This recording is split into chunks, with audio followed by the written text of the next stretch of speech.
সবাইকে বলছি সবাই সতর্ক হয়ে যাও। দেখো কি হারে জল ঢুকছে, প্রচুর গতিতে জল ঢুকছে।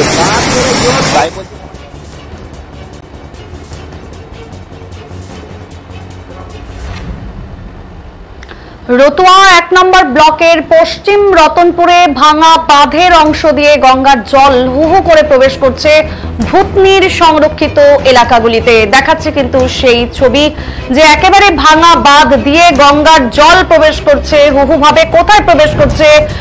ভূতনির সংরক্ষিত এলাকাগুলিতে। সেচ দপ্তরের পক্ষ থেকে করা অস্থায়ী বোল্ডার ও বালির বস্তা পাইলিং এবং এগুলো সমস্ত কিছু কিন্তু রিং বাঁধ ছাপিয়ে জল ঢোকায় রীতিমতো আতঙ্ক ছড়িয়েছে সারা ভূতনি জুড়ে। প্রসঙ্গত বিগত 2 সপ্তাহ আগেই গঙ্গা নদীর গ্রাসে ভেঙেছে পশ্চিম রতনপুরে প্রায় 25 মিটার নবনির্মিত রিং বাঁধ।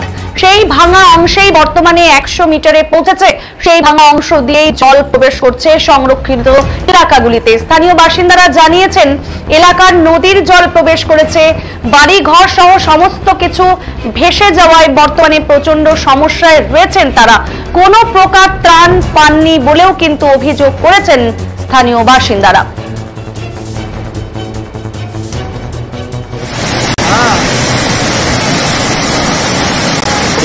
জল ঢুকে যে হারে জল ঢুকে 2024 থেকে বড় বন্যা হবে। ভূতনিবাসীকে বলছি সবাই সতর্ক হয়ে যান। দেখতে পাচ্ছেন প্রচুর হারে জল ঢুকছে, তাই বলছি সবাই সতর্ক হয়ে যান।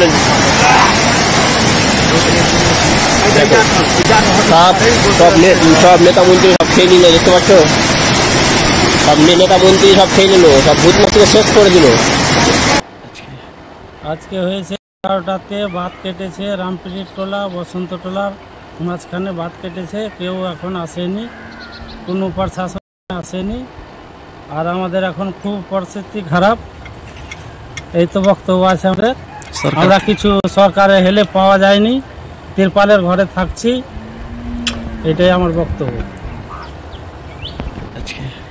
আজকে হয়েছে আমাদের কেটেছে বসন্ত টোলা, আমরা কিছু পাওয়া দাওয়া পাচ্ছি না সরকারি জিনিস। আমাদের বাড়ি কেটে গেছে, গঙ্গাতে ভাসছে।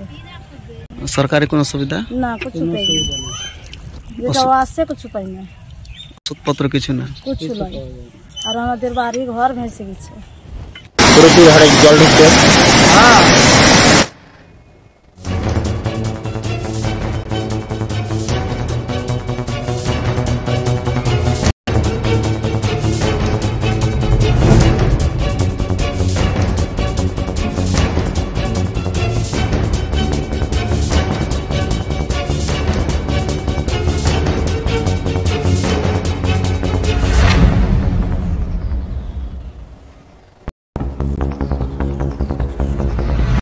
চোর মন্ত্রী বিধায়ক থেকে তৃণমূলের নেতারা ভূতনিতে লুটরাজ চালাচ্ছে। আজকে আবার সেই বালির বস্তার বাঁধ সেচ দপ্তরে ভূতনির পশ্চিম রতনপুরে কেটে গিয়ে হু হু করে জল ঢুকছে। ভূতনির 3টা অঞ্চল আবারও পুনরায় প্লাবিত হচ্ছে। এই সরকার বন্যায় ত্রাণ দিতে ব্যর্থ আর ভাঙন রোধে ব্যর্থ। একটা কাজে পারদর্শী হচ্ছে টাকা লুট করতে। ভূতনি মানুষের দুঃখ দুর্দশার কথাও একবারও ভাবেনি।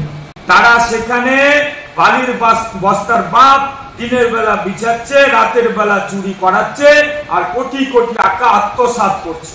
আর উদ্দেশ্য একটাই, সেখান থেকে প্রচুর টাকা কামাই করা। সেচ দপ্তরের পরিকল্পনাবিহীন, এই সরকারের কোনো বিনা পরিকল্পনাবিহীন কাজের জন্য আজকে ওইখানে কোটি কোটি টাকা আত্মসাৎ হচ্ছে এবং ভূতনির সেই বালির বস্তা রিং বাঁধ দিয়ে ভূতনিটা রক্ষা করতে ব্যর্থ। তারা বালির বস্তা দিয়ে ভূতনির যে বাঁধ রক্ষা করবে সেটা করতে ব্যর্থ। স্থায়ীভাবে কোনো পরিকল্পনা করছে না। উদ্দেশ্যটা একটাই, সেখানে কামাই করা, ভূতনিকে রক্ষা করা নয়। ভূতনিকে শেষ করার এদের কাজ, ভূতনির মানুষকে বিপদে ফেলায় যাচ্ছে কাজ।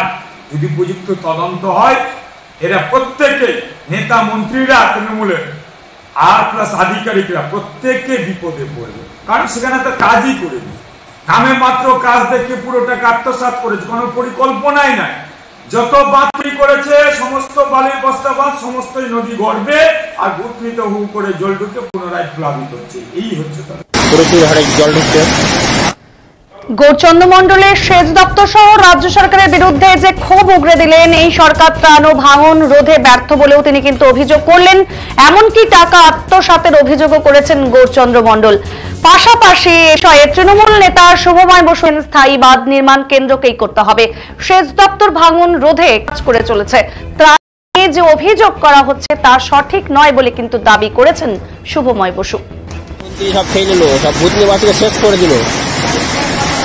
সেচ দপ্তরকে বিজেপি যে দায়ী করছে, এর আগে আয়নায় মুখ দেখুক।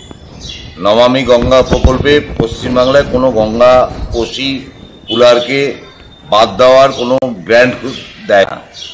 এখানে স্থায়ী বাঁধ নির্মাণ কেন্দ্রকেই করতে হবে, কারণ ওটা কেন্দ্রের সর্বভারতীয় নদী। আর এখন উত্তরপ্রদেশ, বিহার, উত্তরাখণ্ডে যে হারে বন্যা হয়েছে, হিমাচল প্রদেশ, সমস্ত জলটাই বিহার হয়ে আমাদের পশ্চিমবাংলার উপর দিয়ে যাচ্ছে। স্বাভাবিকভাবে ভূতনির উপর প্রচুর প্রেসার পড়ছে এবং ভূতনি ভাঙছে। সেচ দপ্তর তাদের সীমিত ক্ষমতায় আপ্রাণ চেষ্টা করছে সেই বাঁধকে রাত দিন কাজ করে আপ্রাণ চেষ্টা করছে সেই মানুষকে রিলিফ দেওয়ার জন্য। আর ত্রাণ, পশ্চিমবাংলাবাসী কোনোদিন ত্রাণ নিয়ে কোনো কিছু বলতে পারেনি, কারণ মমতা ব্যানার্জি প্রান্তিক মানুষদের জন্য সবসময় ভাবেন। তিনি সমস্ত ত্রাণের ব্যবস্থা করেছেন, দলমত নির্বিশেষে সমস্ত মানুষ ত্রাণও পাচ্ছেন। আর ভবিষ্যতে ভূতনির মানুষদের পুনর্বাসনের ব্যবস্থা মমতা বন্দ্যোপাধ্যায় তার স্বল্প ক্ষমতায় করবেন, এটা আমাদের বিশ্বাস। প্রচুর হারে জল ঢুকছে, প্রচুর জল ঢুকছে, যে হারে জল ঢুকছে